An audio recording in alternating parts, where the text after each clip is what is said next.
Today, we gather not only to celebrate the birthday of our dear friend Prince, but to recognize the values and character that he represents, values that inspires us as individuals, as a community.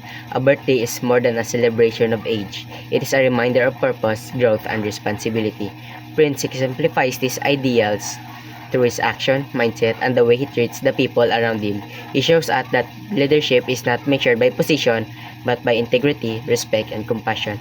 As friends, we have witnessed Prince's commitment to self-improvement, his willingness to listen, and his ability to stand up for what is right. These qualities reflect the kind of person our society needs. Someone who uplifts others, promotes unity, and leads by example.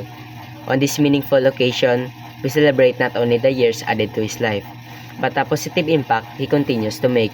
May this new chapter strengthen his passion for growth, service, and excellence. May he continue to be an advocate for kindness, responsibility, and positive change. Prince, may your journey ahead filled with wisdom, purpose, and success.